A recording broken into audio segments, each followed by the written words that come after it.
Bonjour et bienvenue à l'épisode numéro 5 de l'émission de TVC 22 dans ton quartier. Aujourd'hui, je suis joint avec le conseiller du quartier numéro 5, Monsieur André Lalonde. André, merci beaucoup d'être avec moi aujourd'hui, ça va bien? Ça va super bien, Thomas.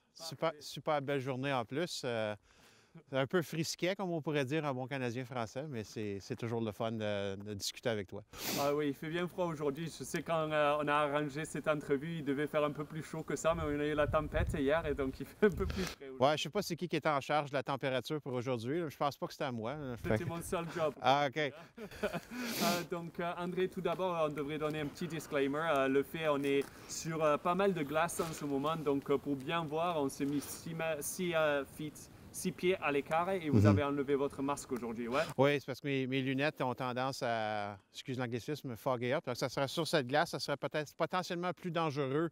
Ça fait que j'ai décidé de... Mais on va se garder une distance plus qu'acceptable pour l'entrevue. Absolument. Donc, on va essayer de marcher et parler aujourd'hui. Oui. De toute façon. Donc, tout d'abord, je voulais juste vous demander la location où on est aujourd'hui. Avant de même parler de votre vie politique et personnelle, dites-nous où on est en ce moment et pourquoi c'est tellement important pour vous et pourquoi on est venu ici aujourd'hui.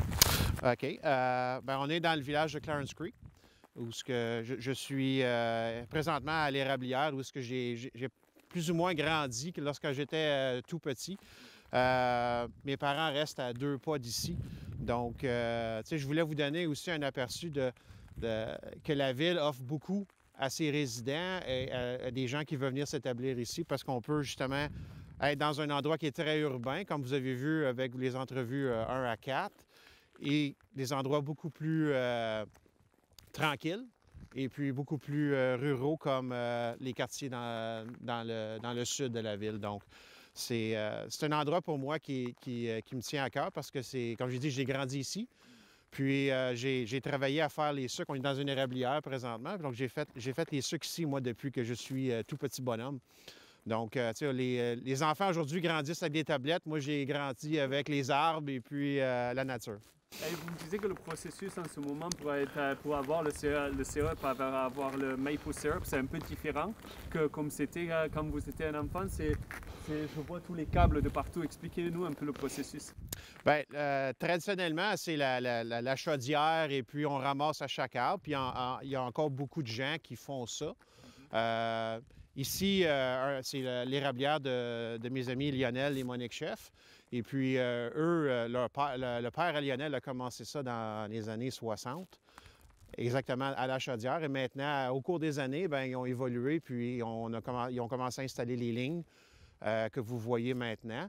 Et puis, 2 années passées ou 3 années passées, Lionel a fait l'installation on va l'appeler un petit peu plus commerciale, avec le vacuum et ces choses-là. Donc, c'est beaucoup moins de travail de ramassage, mais bouillir l'eau est aussi onéreux comme tâche. C'est beaucoup d'heures.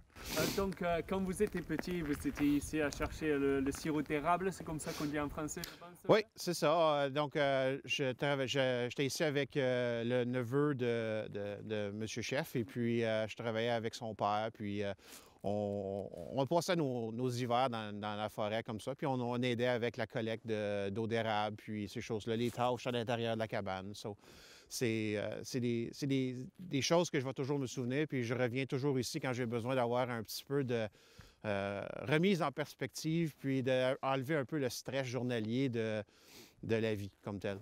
Et quand vous étiez jeune et vous étiez ici parmi les arbres, est-ce que vous avez pensé que vous allez peut-être avoir une vie de politicien plus tard dans votre vie? Pas à l'âge que j'ai commencé ici, mais la politique a été toujours quelque chose qui m'a intéressé depuis un très bas âge. J'ai toujours été fasciné par les processus, ces choses-là. Puis le fait aussi qu'on peut, comme politicien, comme aider les gens de notre communauté. Dans le fond, on est au service de nos gens qui nous ont élus. C'est ça qui est vraiment notre tâche numéro 1. Et puis, je pense que c'est important d'avoir des gens qui veulent s'impliquer en politique comme ça. Ouais. Moi, j'étais censé de participer aux élections de 2010, mais j'avais trop de projets personnelles à faire. J'étais dans le processus de me construire une maison, ces choses-là. Donc, j'ai retardé mon push en politique, si tu veux, officiellement pour les élections de 2014. D'accord, donc c'est depuis 2014, vous étiez élu en 2014 alors et ça fait 7 ans, donc maintenant vous êtes dans le conseil municipal? Oui, ça passe très vite, Thomas. C'est comme si c'était hier. Puis je regarde j'ai gardé mes pancartes des élections de 2014, puis je me regarde, puis je me dis, ouais, là, on a pris un peu de blé à les cheveux, puis ces choses-là, là, le temps passe vite. Ouais, mais aussi l'année dernière, l'année qui vient de se passer, ça nous a tous vieilli un petit peu. Je pense qu'on a tous eu des cheveux blancs l'année passée, puis on continue d'en avoir un peu. Fait que c'est ça que c'est la pandémie. Hein? Fait que faut se trouver des choses comme ça dans la nature pour être capable de justement parier à ce manque-là de faire des choses. Absolument. Ouais, c'est pour ça que c'est tellement important de se mettre dehors en ce moment. Mais en regardant en 2010, vous avez dit que vous avez eu trop de projets personnels en ce moment, à ce moment-là pour participer aux élections municipales. Oui. Donc, quand est-ce que ça a vraiment commencé pour vous, cet intérêt de devenir conseiller municipal pour votre communauté? Bien, je voyais, regarde, on ne s'en cache pas, les années 2010 à 2014 à la cité Clarence-Rocklin ont été très difficiles. Le climat qui était au conseil municipal n'était pas nécessairement le plus sain. Puis, on était plus ou moins la risée de beaucoup de villes à travers l'Ontario, puis je dirais même le Canada. Donc, pour moi, c'était important d'essayer de changer ça. Puis, je pense que tu as eu une couple de commentaires de d'autres conseillers aussi à cet effet-là. Puis, après, au début, aussi, comme je disais, j'avais des projets. Fait que j'ai construit ma maison ici à Clarence Creek. Je suis né à Clarence Creek et je vais essayer de demeurer à Clarence Creek le plus longtemps possible.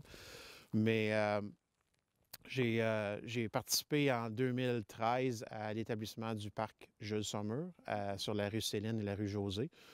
Ça, c'est un projet qui date d'une vingtaine d'années, que c'était censé d'être fait entre le développeur et puis la ville, puis ces choses-là. Mais il n'y a jamais rien qui était... Il n'y avait pas d'intérêt ni d'un bord ou de l'autre trop. Les choses n'accéléraient pas. Donc, en 2013, le directeur de l'époque, il m'a approché parce qu'il sait que je suis un gars qui est très communautaire. Ma famille a toujours été impliquée dans la communauté. Il m'a dit, André, j'ai besoin de ton aide à former un comité. Comme il faut faire ce projet-là, le conseil avait décidé de le faire. Donc, on s'est réunis. On était 9 membres de la communauté. Puis, ensemble, on a créé ce projet-là. On a même reçu un octroi national pour le parc Jules Sommer avec la fondation Let Them Be Kids. Let Them Be Kids match les fonds que tu viens à bout d'avoir, le cash pour le projet. Donc, après ça, une fois qu'on a eu cet honneur-là, c'était beaucoup plus facile après d'aller chercher des dons dans la communauté. Ouais. Toutes les banques nous ont toutes donné de l'argent. Le conseil a même repoussé un projet de parc qui était censé de faire en même temps que le nôtre à une autre année pour être capable de nous donner plus d'argent pour qu'on soit capable de le matcher avec la fondation. Donc, je pense que c'est toutes des petites choses comme ça qui ont fait que le projet a commencé très petit puis a juste explosé. Ouais. Écoute, on a ramassé au-dessus de 200 000 juste avec ça. Puis ça, c'est un effort communautaire. Oui, avec les associations locales puis ces choses-là. Mais c'est surtout les 9 personnes qui étaient là du comité. Et on a fait du travail phénoménal. Puis on se tenait tous l'un l'autre. Puis ça a donné un super beau projet que la communauté est très fière.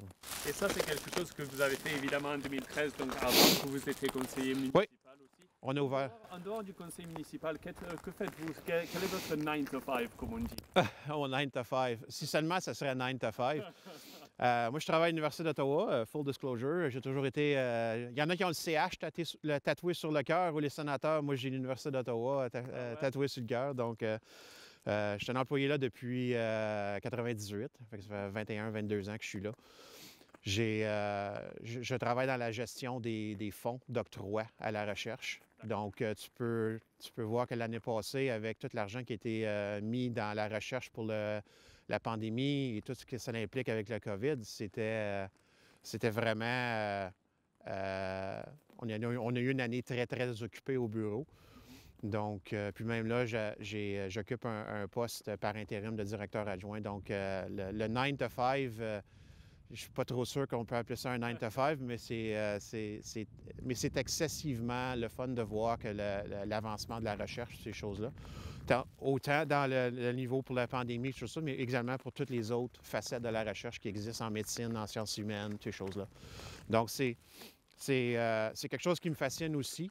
Puis, ça fait un pont en même temps avec parce qu'on a demandé des subventions à la ville, des choses comme ça. Quand je suis rentré en élection en 2014, une des choses que je voulais faire, c'était...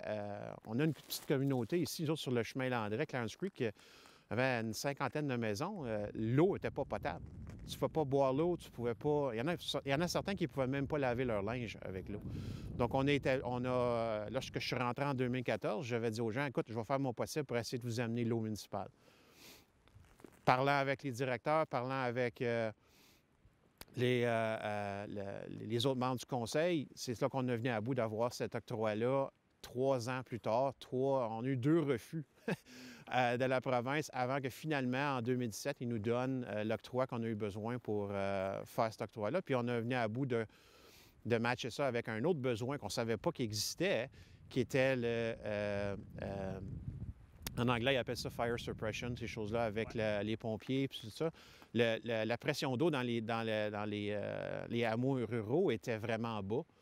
Donc, côté assurance, côté toutes ces choses-là. Donc, on est venu à bout d'inclure le projet de water looping avec les autres villages pour sécuriser encore plus la quantité d'eau qui était disponible aux résidents. Donc, c'était un win-win pour tout le monde. Donc, parlez-nous un petit peu plus de ça aussi, parce que ce projet, pour nous et surtout dans les médias, c'était en 2017, je pense qu'on a vraiment commencé à en parler. Mais comme vous dites, c'est un projet qui date bien d'avant ça, le manque d'eau bien potable pour les résidents ici. Et il y avait même, si je suis correct, des rapports indiquant qu'il y avait des traces de certaines substances dans l'eau aussi. Il y a des gens, Thomas, qui avaient des substances fécales dans leur eau. Donc, c'est juste pour te dire le niveau. Tu es en 2020, là, puis tu as des situations comme ça. Puis je suis certain qu'il y en a d'autres là, ailleurs.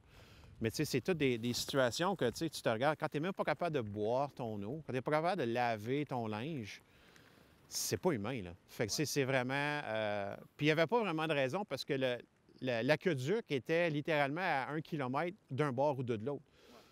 Donc, ça faisait juste du sens de le faire. Puis on a eu, comme je te dis, on a eu 2 refus. Puis la 3e fois, moi et M. le maire... Parce que, tu sais, c'est une chose qu'il faut que les gens comprennent aussi, c'est que quand tu t'en vas à la table du conseil, quand tu deviens conseiller municipal, mais la première chose que tu as, c'est que tu veux changer le monde.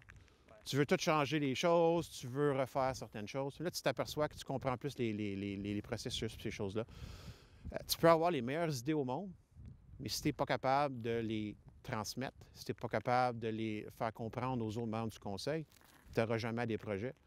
C'est ça qui est important, d'avoir la cohésion entre les gens à la table du conseil. Puis c'est ça ce qu'on n'avait pas en 2010 à 2014. Donc. Et, ce projet, c'est un projet qui a pris bien du temps. Et combien d'argent a été mis là-dedans? Et ça venait du côté de la province, non? Mais ça vous a pris du temps, non, de convaincre le gouvernement provincial de faire tout ça? Oui, bien ça, on a eu 2 refus dès du début. Ça l'a pas aidé là, au moral un peu. Puis, mais on n'a pas lâché. Moi et M. le maire, on a continué à pousser. Puis finalement, j'ai pas les chiffres exacts, là, mais ça tourne alentour de 2 millions, 2,5 millions pour faire tout le water looping au complet qu'on a fait.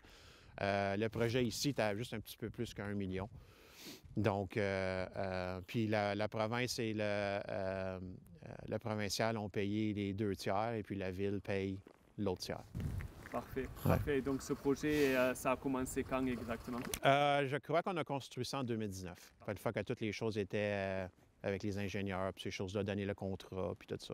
Donc là, au moins, on a des gens qui ont de l'eau potable, fait que c'est vraiment... C'est ça qui était le but, là, tu sais. Puis c'est quoi, ça fait au-dessus de 20 ans, là? Moi, je te dis, je reste ici, moi, depuis toujours. J'ai 44 ans. Ça fait 44 ans que j'entends... quarantaine d'années que j'entendais ça, là, tu sais, on n'a pas d'eau, des gens qui manquent d'eau, des puits de surface vide, des choses comme ça. Donc, c'était un de mes nombreux projets que je voulais entamer, puis on en a fait beaucoup, là. Le projet de lumière de rue, même chose. On a transféré ça au LED. Ça, c'était une idée de moi puis anciennement du conseiller Simoneau, du quartier 4. On essaie toujours de innover, trouver des choses qui vont permettre à sauver de l'argent aux contribuables, puis être capable d'investir cet même argent-là qu'on a sauvegardé dans d'autres initiatives qui vont nous sauver d'argent. C'est important pour moi de faire ces types de projets-là.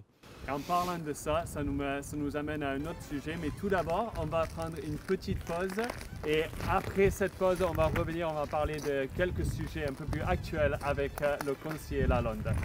À tout de suite.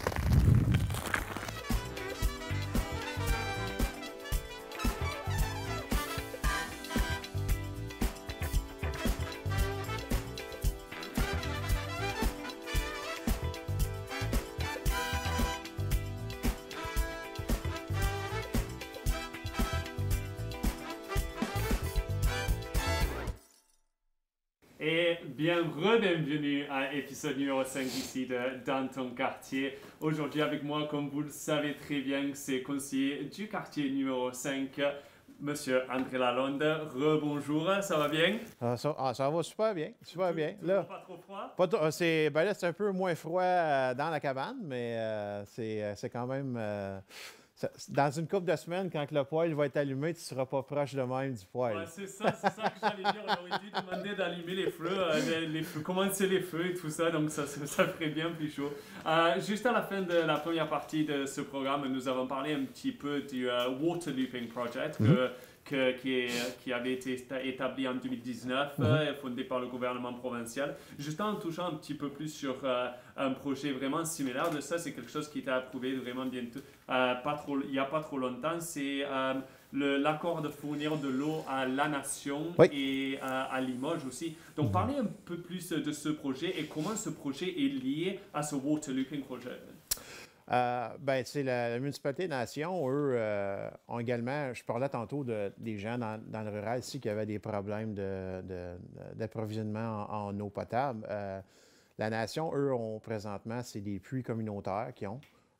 Donc, ils installent des gros puits pour être capable de filtrer l'eau, puis envoyer l'eau. Ils ont un système d'aqueduc similaire à ce qu'il y a ici, mais là, leur eau provenait de ces puits-là et non pas de la rivière comme nous.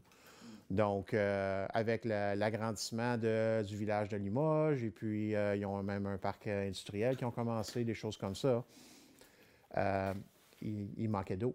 Puis, fait que le maire de la Nation avait approché quelques municipalités pour voir s'il y avait un intérêt ou une possibilité de faire ces choses-là. Donc, lorsque le maire Saint-Amour a approché la ville de Clarence-Rockland, bien, M. Desjardins, notre maire, nous a proposé ça comme une option, si tu veux, parce que nous aussi, on arrive à un point critique pour notre système à nous, côté capacité. Donc, avec tout le développement qui se passe dans Clarence-Rockland, les maisons, les condos, ces choses-là, bien, à un moment donné, ton système est à capacité. Donc, on arrivait à un endroit où est-ce qu'il fallait commencer à planifier pour une expansion de notre système. Donc, l'arrivée de la Nation dans la discussion était très appropriée parce que là, on peut se servir d'eux avec leur financement, incluant le nôtre, pour être capable d'agrandir notre système en même temps. Donc, la façon que le contrat a été signé, et puis, c'est qu'on profite justement de leur expansion pour nous en même temps. Donc, ce qui va sauver, d'une façon ou d'une autre, il aurait fallu faire l'expansion par nous-mêmes. Ouais. Donc là, ce qui est arrivé, c'est que sur la durée de vie de ce projet-là, du système comme tel, les citoyens de Clarence-Rockland vont sauver approximativement, je pense, c'est 12 ou 13 millions en taxes puis en services d'eau. Donc, c'est énorme. Donc, c'est un projet que j'appelle un gagnant-gagnant. Wow. La Nation, ça leur donne de l'eau potable et nous, ça nous donne un système qu'on est capable d'agrandir à moindre coût à cause qu'on a un partenaire qui nous aide. Donc, comme vous dites, c'est un projet qui aide nos voisins, mais en même temps profite à la région aussi, notre municipalité. Donc, ce projet, ce pipeline, ça commence quand et quand est-ce que vous pensez que ça va se terminer? Terminer, c'est dans plusieurs années, mais ce que j'ai comme information présentement, c'est que dès cette année, la Nation veut connecter le tuyau principal entre la tour de Cheney qu'on a, parce que c'est là que l'eau va venir, la tour de Cheney, jusqu'à leur centrale d'eau à eux à Limoges. Donc, le plan est que cette année, ceci se produise pour qu'on puisse commencer à déjà leur pousser un certain montant d'eau.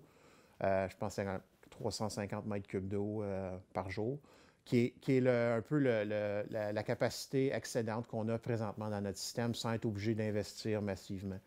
Mais au fur et à mesure que la nation va se développer en même temps que nous, bien là, c'est là que on parle autour de 2024 à 2026 avoir l'expansion, le gros projet qui va coûter au-delà de 20 millions à construire. Et le financement, comme vous avez dit, c'est la nation qui est aussi, et le conseil, et la municipalité de Clarence-Rockland. Est-ce qu'il y a les comtés unis, est-ce qu'ils mettent de l'argent dedans Non. aussi, ou c'est juste les deux municipalités? Non, c'est seulement les deux municipalités, puis principalement, l'argent vient des frais de développement que les deux municipalités ont pour ce type de projet-là.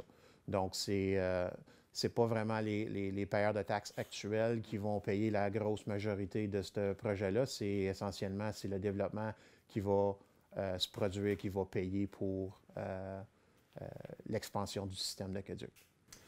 Changeons de sujet un petit peu. On est ici pour vous parler dans le quartier numéro 5, qui est évidemment Clarence Creek. Comme vous avez dit au début de cette émission, vous habitez ici depuis que vous êtes tout petit. C'est vraiment votre endroit. Vos parents, ils habitent vraiment pas loin d'ici toujours. Donc en ce moment, Clarence Creek, qu'est-ce qui se passe? La première chose dont je voulais vraiment vous parler, c'est le centre d'accueil Roger Séguin. On rapproche malheureusement vraiment rapidement de l'anniversaire d'un an de la pandémie. Donc, le centre d'accueil Roger Séguin, comment avez-vous trouvé, parce que vous êtes assis sur le conseil d'administration, non? Oui. Comment vous avez trouvé que le centre d'accueil a géré cette pandémie? C'est phénoménal. Le travail que les gens ont, le staff a fait, les infirmiers, infirmières, la haute gestion. Écoute, on parle de, présentement, il faut que je trouve du bois, mais knock on wood, comme ils disent, on a eu un cas depuis le début de la pandémie. C'est un miracle. On va l'appeler comme ça, un miracle, parce que mais c'est également dû au travail acharné des gens. Écoute, on a une administration qui est très solide. Notre directrice générale est une ancienne inspectrice de la province. Donc, elle sait vraiment ce qu'elle a à faire et puis nous a guidés elle avec son adjointe pour les soins de santé, Josée. Ces deux personnes-là ont fait un travail phénoménal pendant la pandémie. Ils continuent à le faire parce que c'est loin d'être terminé. Là, au moins, les gens ont été vaccinés. Les résidents ont tous été vaccinés, ceux qui voulaient avoir le vaccin, et puis les membres de l'équipe de gestion aussi. Ils ont eu leurs 2 vaccins. Donc, je relève, on a levé ma tuque, parce que je n'ai pas de chapeau, mais quand on regarde ce qui s'est passé à travers le Canada, à travers l'Ontario, même ici à Prescott Russell, avec la résidence Prescott Russell, les cas qu'eux ont eus, puis les décès, c'est vraiment impressionnant de voir comment est-ce que un groupe de personnes peut se mettre ensemble puis faire les bonnes décisions, les bonnes choses. Puis chapeau à eux, c'est vraiment quelque chose qu'on est vraiment fiers dans notre communauté. Et maintenant qu'ils ont reçu leur deuxième dose, est-ce qu'il y a les familles peuvent aller voir les résidents au centre d'accueil, ou est-ce que vous prenez une approche un peu plus prudente et vous attendez que le reste de la population soit vaccinée aussi? Bien, présentement, nous, ce qu'on fait, c'est qu'on suit les directives du Bureau de santé et puis de la province. Donc, présentement, il n'y a pas de visite de disponible. Justement, probablement aussi à cause des vaccins qui ne sont pas distribués encore à la majorité de la population. On espère que quelque temps cette année, on va être capable de permettre justement les familles. Ma grand-mère est au centre. Je comprends exactement qu'est-ce que les familles vivent. Puis c'est sans avoir l'information ou avoir vraiment le contact humain. Ces gens-là, là, ça fait au-dessus d'un an qu'ils sont dans leur chambre ou dans leur aile de résidence, ces choses-là. Ils ne voient pas autre personne que les gens qui travaillent là. Je peux juste imaginer comment difficile que c'est pour ces personnes-là. Puis, donc, c'est également difficile pour les familles parce que il y a beaucoup de gens qui allaient visiter ces personnes-là. Donc, On espère que cette année, c'est la dernière année qu'on va être capable de se dire, OK, on recommence les visites tranquillement, mais c'est pas à l'administration du centre d'accueil à décider, c'est vraiment Dr. Paul avec l'aide de la province qui vont faire ces déterminations-là. Et ce centre d'accueil est tellement important, et l'un des seuls centres d'accueil francophones dans la région. Je sais, il y a quelques années, il y a eu une levée de fonds et il fallait lever 10 millions de dollars dans la communauté pour aider ce centre. Donc, comment se passe le levée de fonds et comment se passe le travail qu'il faut faire au centre d'accueil pour pouvoir... Bien, la levée de fonds continue, ça c'est certain. On a rencontré la ministre Fullerton justement avec l'aide de M. le maire cette année pour essayer un peu d'aller chercher des fonds additionnels. Je sais que M. le maire travaille avec moi sur ce dossier-là parce que c'est quelque chose qui lui tient à cœur aussi. Puis je dirais que ça tient à cœur à l'ensemble des membres du conseil aussi. C'est un très gros projet. On parle d'une construction de presque 50 millions de dollars. Puis quand tu es un organisme à but non lucratif comme le Centre d'accueil Régis-Séguin, ben tu n'as pas la capacité d'emprunt qu'un entrepreneur aurait ou un développeur, des choses comme ça. Donc, nos opportunités de financement sont beaucoup plus restreintes. Puis c'est là qu'on a besoin de l'aide de la communauté, puis on travaille à faire différentes choses pour aider à ça, mais c'est vraiment pas évident d'aller chercher les fonds, là. Et finalement, conseiller Lalonde, on arrive vraiment à la fin de cette émission. Déjà, 30 minutes, c'est vraiment pas assez. On va peut-être devoir allouer plus de temps dans le futur. Je voulais juste vous donner une plateforme 30-40 secondes pour parler des projets que vous travaillez dessus dans l'année à venir, surtout pour profiter de votre quartier à Clarence Creek. Ouais. Bien, tu mentionnes le quartier à Clarence Creek, mais vraiment, le quartier est beaucoup plus grand que le village de Clarence Creek. Vraiment, le quartier, c'est dans le centre complet de la ville. Ça inclut les 2 hameaux de Forest Hill et puis Blue Jay. Donc, on a eu des investissements qui ont été faits là aussi dans le passé. Et dans le futur. Donc, on a refait la patinoire, les bandes, ces choses-là. Cette année, il y a eu des chemins qui ont été refaits, des choses comme ça. Pour l'avenir, justement, il y a des gros projets qui s'en viennent. Cette année 2021 pour la ville, c'est une année de... Je ne veux pas l'appeler une année de recul, mais c'est une année de... en anglais, il dit tout à l'heure, we take a couple of steps back pour repenser, reprendre une perspective sur le type de service qu'on offre, l'efficacité de ces services-là, et puis mettre vraiment à jour la gestion pour faire certain que qu'est-ce qu'on investit en taxes dans les différents services et est-ce que les résidents ont besoin, est-ce que les résidents demandent, puis est-ce qu'on le fait d'une façon qui maximise les fonds. Puis, une fois qu'on sait ça, bien là, on peut continuer à aller de l'avant parce que le développement de la ville se fait très rapidement. Regardez, l'année passée, on a eu 320 unités résidentielles qui ont été construites. C'est énorme. Ouais. Donc, si ce push-là se continue dans les années à venir, on va arriver on a besoin des investissements majeurs dans d'autres secteurs de la municipalité. Il faut être confiant dans ce qu'on a présentement avant de continuer vers l'avenir. Donc, il y a des très grandes réflexions qui sont faites présentement. Puis, je pense que sont très importantes pour l'avenir de la ville. Bon, M. Lalonde, je vous remercie beaucoup de nous avoir parlé aujourd'hui. On se reparle dans quelques mois, donc je suis sûr qu'on aura plein à dire. Au moins, il faut un peu moins frais, pardonnez-moi, avec l'arrivée du printemps et de l'été. Donc, je vous remercie encore une fois. Et je vous remercie beaucoup d'avoir écouté cet épisode numéro 5 de Dans ton quartier. Et la semaine prochaine, on continuera évidemment avec l'épisode numéro 6. Et comme toujours, si vous avez quelque chose à demander à votre conseiller, contactez-nous. Au revoir.